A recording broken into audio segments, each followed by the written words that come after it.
到底點解咁多人想做 YouTuber？YouTuber 揾錢係咪好易揾呢？好似好舒服咁樣去旅行拍下嘢食，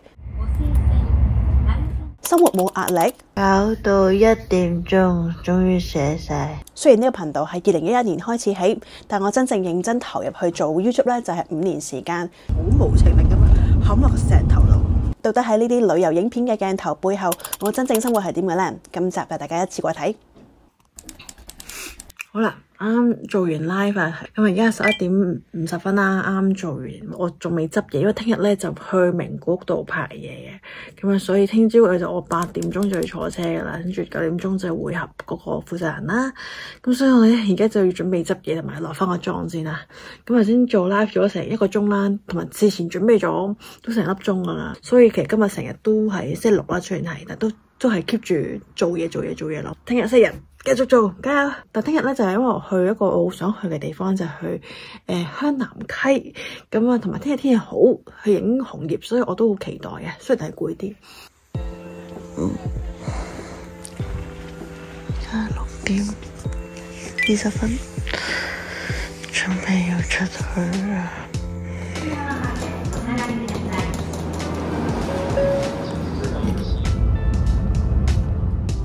我剛剛就返到酒店旅館啦，浸完溫泉之後落咗妝休息啦，而家準備走，都未休息嘅。咁咧而家11點34分啦，已經係。咁我就啱出咗條 IG reel 啦，因為就今日影咗好靚嘅紅葉，咁想今日即刻出嘅。咁而家做乜嘢咧？就復 email。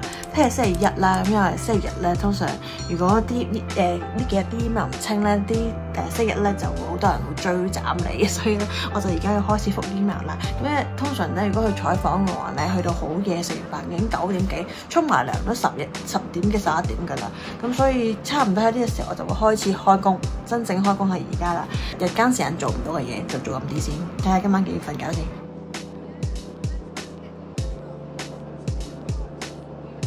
喺呢個時候 show 少少俾大家睇我剪片嘅做法啦。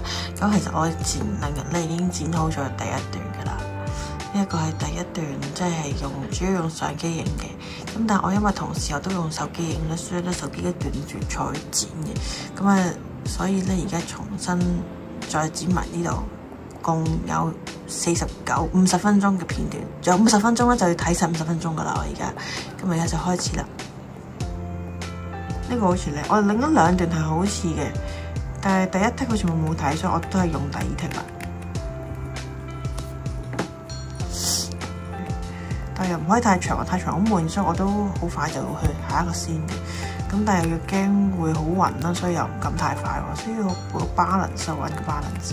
跟住你睇下啲先都唔知咩用，其實不過影咗先咯，我覺得好靚，即係門又好靚啊，咁樣穿過去。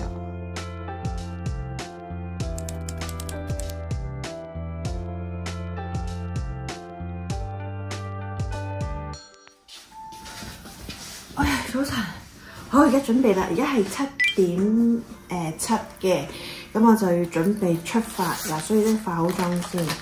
咁平時咧，通常我朝早就會開住音樂啦，開住啲 jazz， 因為就可以令人心情舒服少少，舒緩少少。因為好緊張，成日都即係我好趕啊，要做乜嘢做乜嘢，驚做漏咗乜嘢啊。因為始終咧都要拍片啦，咁如果太過樣衰咧都即係唔係咁好啊，所以都會化翻個好敷嘅妝。咁同埋咧，必須要朝早飲咩咖啡啦。咁啊！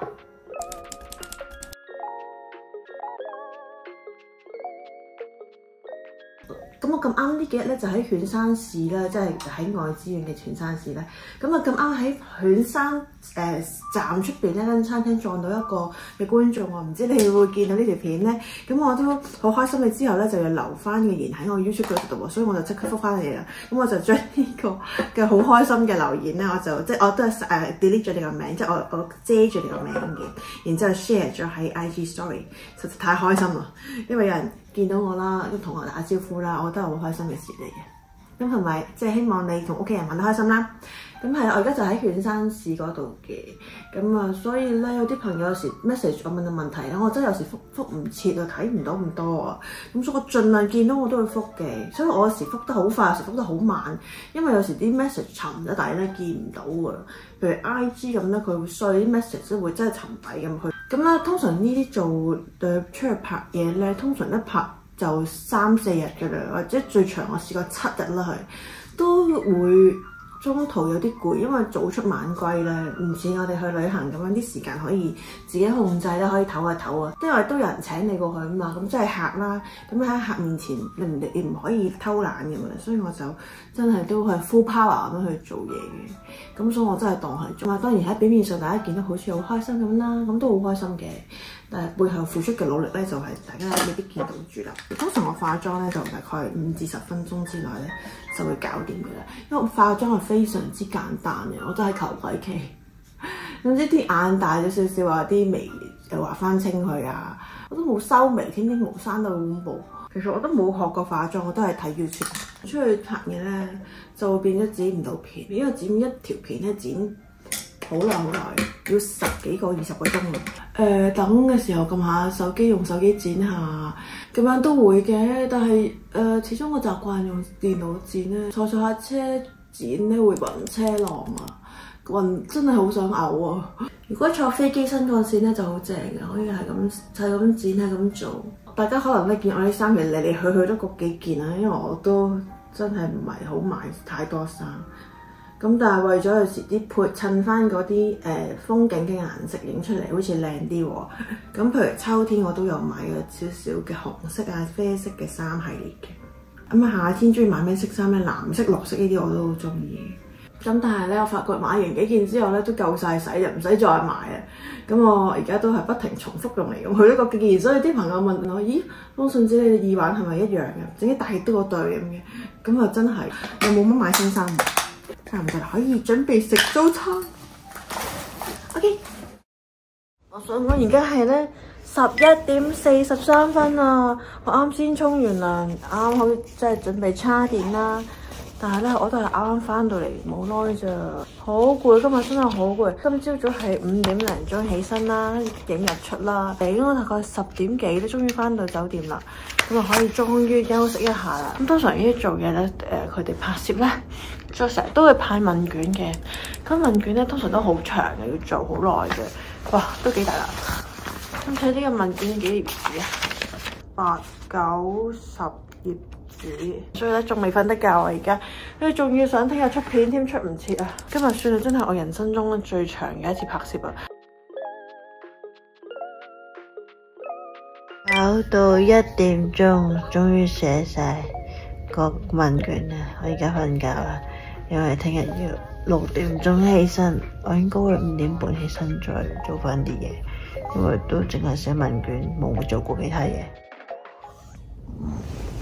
早晨，大家，而家係6點鐘，我天光咗少少，未光晒，好舒服，唔想起身，要準備啦。而家係7點，睇先，而家係未夠7點，6點58分，我已經準備好啦，而家要出發啦。首先咧都要做早餐，其實都要拍嘅，所以有時想慢慢食早餐都唔得嘅，所以就我哋今日食早餐咧7點鐘至7點8啦，跟住咧就7點8就要走啦，就要去到另一個地方啦。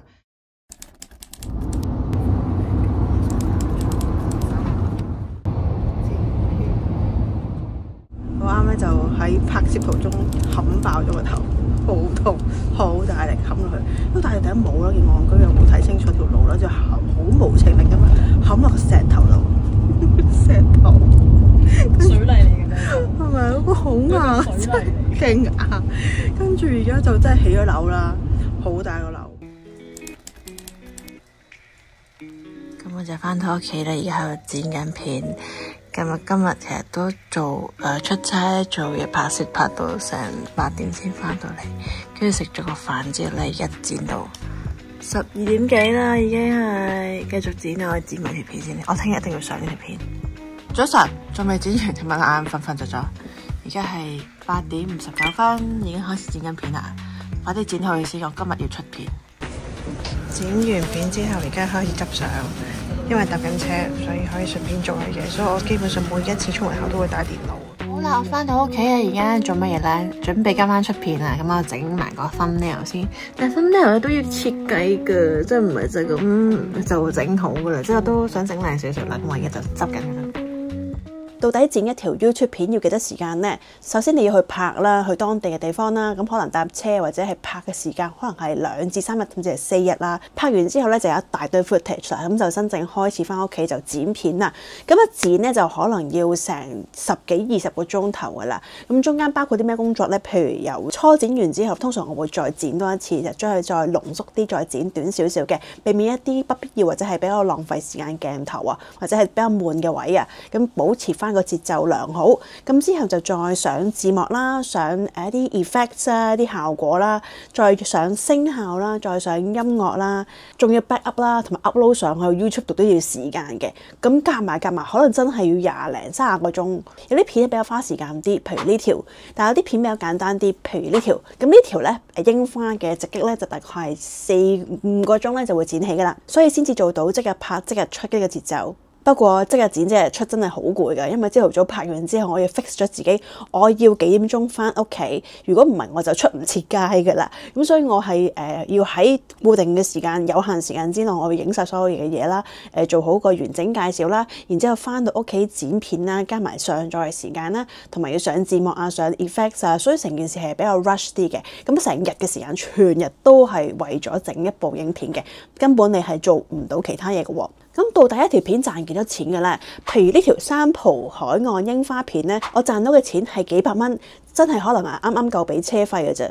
不過老實講，我出完片之後我就唔係好睇盈利數字嘅。總之做得好條片，有人睇，做到一個資訊性有用嘅，只要月尾圍翻到條數嘅話，我都覺得 OK 㗎啦。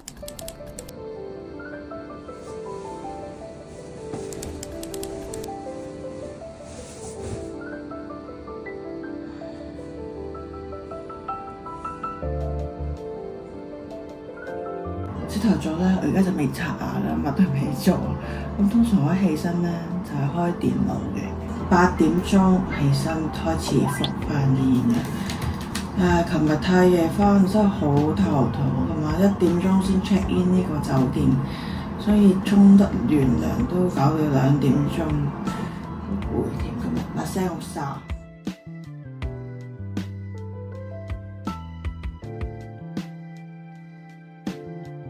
咁我分享下我而家做緊啲咩先。我而家覆緊啲讀者嘅留言，咁我就會逐個覆晒佢嘅。琴日都有啲comments 喺 Instagram 嗰邊都未睇嘅，咁我今日朝早終於起身，有啲時間就可以睇下先啦。有個朋友就話：你好，想請教一下點解 Harry Potter Studio Tour 係寄寄地買門票最早只有2點鐘，官網就有9點鐘，兩隻價錢一樣。想問下，等我睇下先。唔知有時啲問題我都要揾先至可以睇到答案，我都唔 sure。睇下先，係喎，2點後入場嘅門票唔通平啲？我都唔係 sure， 不過我都會嘗試答。How much nations 我退稅？How much nations 都有 tax free？ 唔記得我都咁 search。或者我睇翻我自己條片，睇下佢緊頭飛年代有冇影到啊？但我記得好似係但我應該唔會影 Kashia 啦，因為有人㗎嘛，通常都即係都盡量想覆佢，但係有時我都答唔到，因為我就揾唔到，可能最後就會打個電話過去咯。我都有試過幾次打個電話過去。係9點8啦，我咩都未做，未食早餐啦，飲一啖水啦。咁我今日咧其實行程都幾豐富下，都唔係合作，即係唔係話咩有業配合作啊，或者有咩廣告喺入邊，冇一個都冇，只係想拍咯，真係自己成件事俾錢啦、搭車啦，真係搞到自己其實可以嚴格嚟講，因為其實你想休息下唔拍完全冇問題㗎呢啲，就算係我突然間去嗰個廣場商場咧，都係冇人會話想，即係冇人話合作嗰啲嘅，自己想去睇下咁樣嘅啫。咁八卦咯，好彩今日我揀呢個酒店咧，雖然就簡單又好平，呢一間房只係4900yen，好平。咁我一開始曾經擔心過咧會好伏嘅，我上一次咧喺福岡小倉市咧住一間極平嘅，平到係得2-3千yen。入咗去之後咧開始有啲後悔，因為真係好污糟，佢陣煙味好勁啦，個廁所發晒毛啦。啲顏色，啲燈光嘅顏色係有啲黃黃地、青青地啊，咁所以我之後入咗房之後咧，我就唔敢再出去啦。其實最驚咧，唔係間房細啊，因為啲行李好少，通常都，但係最驚其實係咧嗰個房啲燈光好，啲顏色好唔掂。今次呢間房咁平啦，但係我覺得都可以接受啦，所以我以後咧就唔會再貪平㗎啦。即係就算再貴啲都要瞓得舒服少少，都瞓唔着覺啊會，太驚啦個人。我而家做咗15分鐘咋，好隻眼出翻嚟啦係嘛？其實我而家嘅人咧真係唔係好捱到嘢。我以前細個咧20零歲嘅時候真係可以捱夜，好夜瞓都得。而家大咗咧，哇1點2點瞓，即係翻到房之後，哇頭好痛。拜拜。我啱發現我未除褲，我有條睡褲喺入邊。Oh no！ 好啦，啱除咗條睡褲，真係墊翻條腿出嚟，因為太熱啦而家。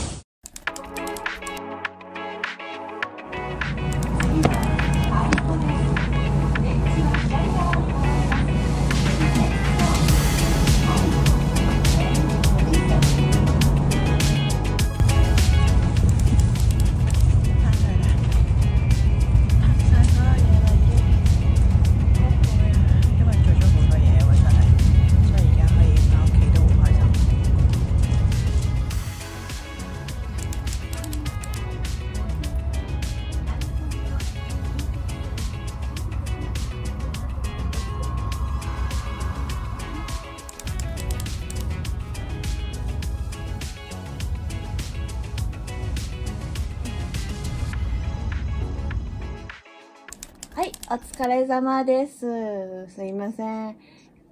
こちらこそ、ちょっと今、家に戻りました。すみません。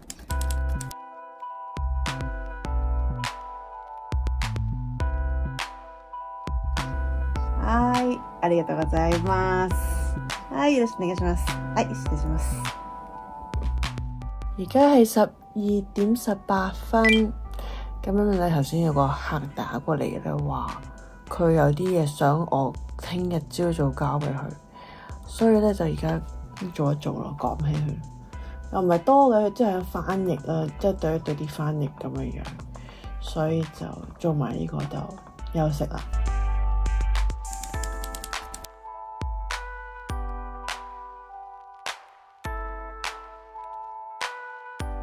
我做完啦，而家係12點53分，我可以瞓覺啦。我要睡得滯。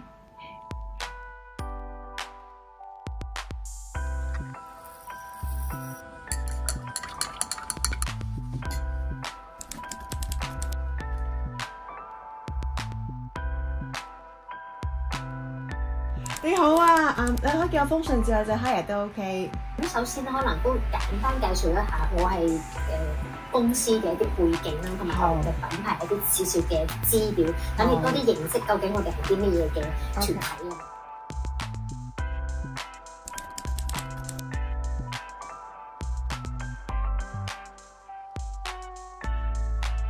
片啦，接下嚟我要做嘅嘢就係咧，要對一對之前剪好嘅影片。咁雖然你係完全剪好晒，但係就要再 check 多幾次，睇下冇再有錯字嘅。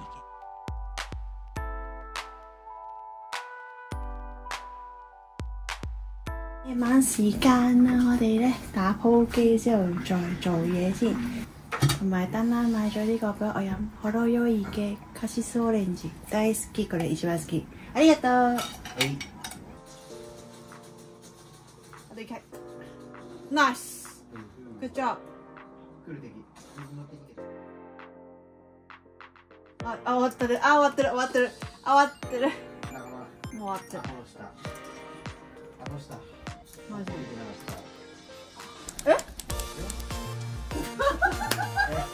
みんな見てるね。いつで分かったっていうことわなんでかあったかんない。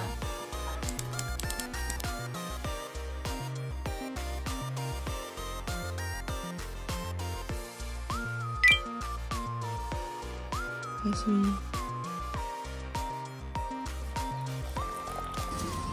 各位早晨啊！開工啦，雖然今晚星期六咧，但係都要做下嘢。我又唔係好中意行街啊，因為屋企又冇乜嘢行街，附近比較清靜啲啦。旦那助けてほしい。何？チャンネル？はい。想請旦那幫我睇咗3張圖。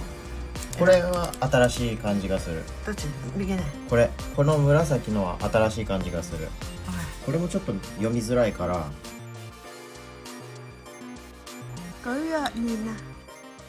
咁大家睇到啦，其實我唔單止淨係做 YouTuber 呢個身份嘅，咁我仲有做翻譯工作啦，譬如一啲電視台嘅約拍工作啦、聯絡啦，我都會做啦。以前我都有幫媒體寫旅遊稿啦，甚至乎幫網媒去做一啲主持工作啦，我都有做嘅。我係一個 freelance， 我係一個終極嘅 freelance， 咩都做，即係終極打雜添啊！但係如果講翻 YouTuber 嘅話咧，其實本身嘅工作都唔單止淨係剪片同拍片嘅喎，因為背後仲有好龐大嘅要處理嘅。咁首先，如果你係接咗業配嘅話咧，咁啊仲麻煩添，因為你需要同客戶交代啦。咁所以條片嘅觀看次數咧係好重要嘅，個客戶亦都會睇佢做一個標準，睇封信紙你有冇料啦，你係咪真係交到貨啦，係咪揾你係正確啦，係咪真係值得俾錢你去做呢個業配咧？等等嘅因素之下咧，都會令到你有壓力嘅。所以做條片出嚟真係唔可以冇人睇嘅。咁亦都可以嘅，如果你係唔係好 care 個客戶點樣諗嘅話，咁但係我唔係呢啲咁嘅人嚟嘅，我係相信人哋睇得起你，請你去做嘢，咁你就真係要交翻適當嘅貨俾人哋交代得到。咁除非你可以唔接嘅，所以如果你真係冇信心或者係覺得我唔中意呢個產品或者係我做唔到，咁咪唔接咯。所以最大壓力嘅咧，其實並唔係在於剪片拍片嘅時候，而係條片一出街之後咧，我頭嗰幾個鐘係會不停 refresh 嗰個數字嘅。咁 YouTube 咧亦都會好厲害咁話你知道，哦，你呢條片咧就比上條片，比平均嘅片咧低咗20% 嘅觀看次數啊！睇嚟條片都唔好睇噶啦，所以我哋就唔推俾其他嘅用戶啦。咁就會有呢咁嘅 message prompt 俾你睇咧，係你一定會睇到嘅。咁所以令到你個人都好緊張，死條片好似做得唔好喎，咁點算咧？點同人交代咧？咁你就要諗下啲理由出嚟啦。咁所以都喺呢方面咧係最大嘅精神壓力嘅。咁除此之外咧，你仲要寫 proposal 啦，要準備報價單啦，有時要整劇本啦，覆電郵啊，做 sales 啦，有時要同客戶去食飯啊，去傾生意啊，做 marketing 啦，點樣將自己定位？譬如你做完個業配或者廣告之後，你又要整翻個 report 俾翻個客戶啦，做 designer 啦，因為你要整 thumbnail 啦，甚至乎我係成日出一啲 IG 文或者係 Facebook 文，我都要整個圖出嚟噶嘛，又會搞 event 啦，咁我有時會搞下啲活動啦，送禮活動啊，或者係之前搞咗個10萬訂閱嘅活動同大家見面咧，咁嗰啲我真係親自去 book 場，諗到啲咩活動啊，送咩禮物啊，全部都係自己諗出嚟啦。仲有化妝啊、形象設計啊，即係着啲咩衫，譬如去影櫻花啊。咁譬如呢件衫我特登為咗春天而買嘅，咁佢係粉粉地紅色咧，好襯櫻花嘅顏色嘅喎。咁但係超平嘅啫，係150 yen 嘅咋，因為我去咗二手店買嘅。咁所以我之前都拍過片介紹過，日本嘅二手店真係非常之好用。其實全部都好平嘅咋，而最平咧就係佢更加係會特價嘅。二手店特價，即係平上加平。所以我呢件衫本身係300 yen，再半價係150 yen 嘅咋。咁仲要做會計啊，因為條數都要自己計啦，譬如交通費啊，全部啲開支啦，要儲單啦。所以好多人都會話啦 ，YouTuber 係一個一人電視台、一人公司 one man band 啊。所以可以話做 content creator 之後咧，係我人生最大嘅職場上嘅挑戰嚟嘅。早晨啊各位，而家係朝頭早7點鐘。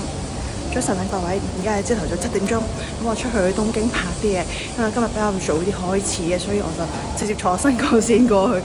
咁通常咧咁樣坐法都幾貴下，因為成3000 yen 單程嘅。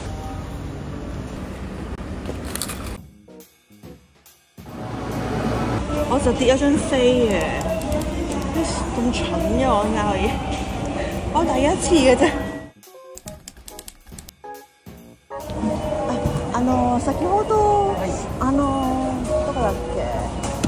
途中に乗り換えましたけど、チケットなくなって。まだ大丈夫なんです。すいません、ありがとうございます。次に参ります余裕フライ行きですが、6分ほど遅れましてお隣となっています。唔得，我要。花江駅はもう間もなく到着搭公です。車。本日はご視聴しまして誠に申し訳ございません。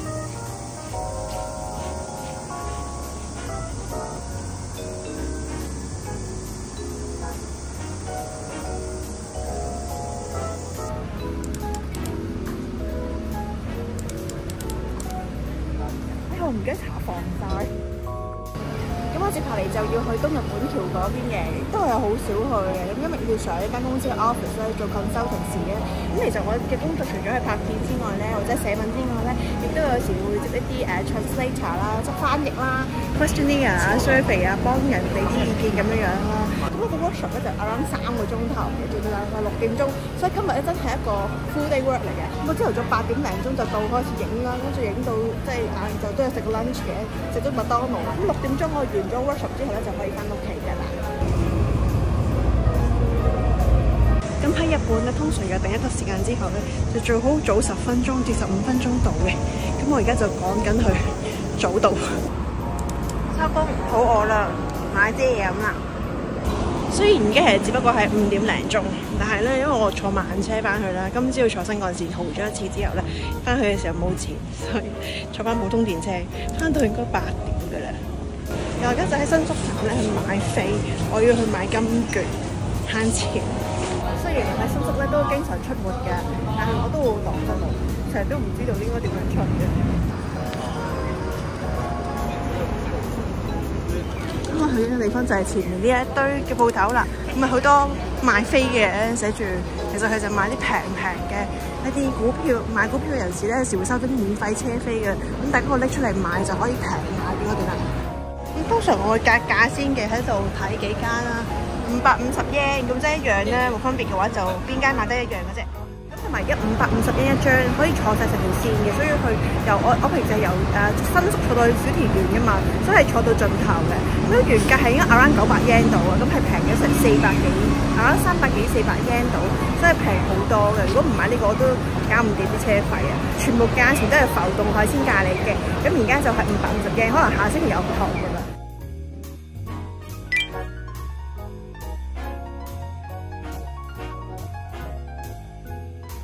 車啦，終於！剛剛8點鐘。食飯啦，而家去。雖然咧，丹丹係諗住我喺東京食飯啦，但係我又想同佢一齊食飯，即係一家人食飯開心啲。咁所以就翻嚟先食。咁佢就等我食飯。Hello， 耶！飯盒。大家千祈唔好誤會啊，因為我真係唔覺得自己辛苦嘅，我係嗰一刻可能會覺得攰，咁我瞓醒就冇事嘅。但係我從來都唔覺得做 content creator 係一個好辛苦嘅工作。我會覺得，既然我又唔係靚女啊，又唔係賣身材啊，又唔係咩才能啦，咁我可以賣嘅嘢就係咩？努力。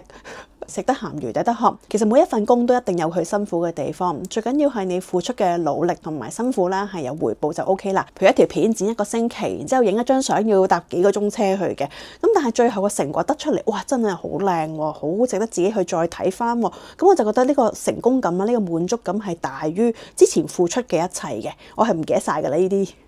好多人都誤會啊，風信子你係咪記者出身啊？其實我真係冇讀過記者系列嘅科目嘅，我係完全係做一個旅遊從業員嚟嘅。我本身係讀酒店管理啦，咁我本身係做緊旅遊業啦，做過酒店啦，所以係完全同記者無關嘅。但係誤打誤撞之下，因為我中意寫 blog 啦，寫咗好多年啦，咁後尾真係入咗去呢個做撰稿、做撰寫旅遊稿嘅呢個自由身份啦。之後寫下越寫越多，就變咗自己出埋嚟做呢個旅遊記者形式啦，咁所以就變咗係而家嘅我啦，即係慢慢係逐步嚟嘅。咁當初嚟日本係真係想操好自己日文啦，所以就去咗做日本嘅公司啦，返工啊，去鍛鍊自己嘅敬語啦。其實幾年前嘅我仲係發夢想做一個叫做咩呢？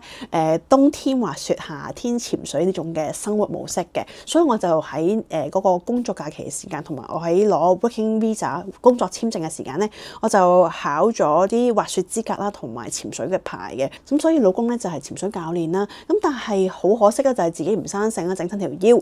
咁啊，於是乎休息咗半年時間，亦都花咗好多錢去睇物理治療。咁所以亦都覺得，咦，個身體都好重要㗎喎。原來一搞就搞半年時間，真係喐唔到喎，好嚴重啊！所以之後就開始慢慢放低咗呢邊嘅工作啦。然之後咁啱喺另一邊嘅工作，即係主持工作咧，又多咗機會喎。咁所以就開始 proceed 喺嗰邊嘅 career 啦。其實亦都冇諗過要做 YouTuber 嘅，因為我一直都係公告俾媒體嘅。咁去到後期 Covid 嘅時間啦，所以係冇媒體需要徵稿啊，唔需要收稿，冇錢大家都，所以我就真係變咗拍自己 YouTube 片啦。呢一切都係機緣巧合之下，亦都其實我自己係一個好相信咧 YouTube 咧並唔係由你話事嘅，因為觀眾係揀睇唔睇你，而唔係你去揀觀眾睇唔睇你啊。所以你做唔做了 YouTuber 唔係你去決定嘅。如果有人肯睇，有人肯欣賞你，係你嘅福氣，係人哋賜俾你嘅嘢嚟嘅。所以我唔會強求。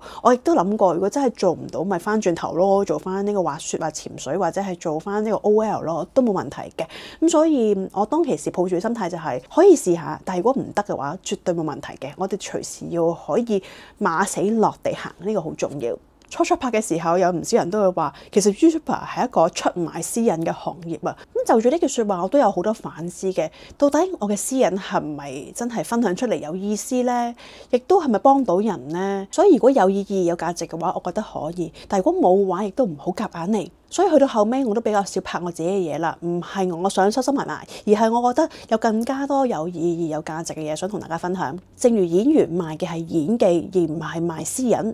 所以我都好想朝住一個可以做到有意義啦、有價值嘅作品出嚟啦，花時間去鍛鍊自己嘅影相、拍片啊，或者係剪片技巧啊，甚至乎 upgrade 自己嘅知識，然之後分享俾大家知，我覺得會更加好啦。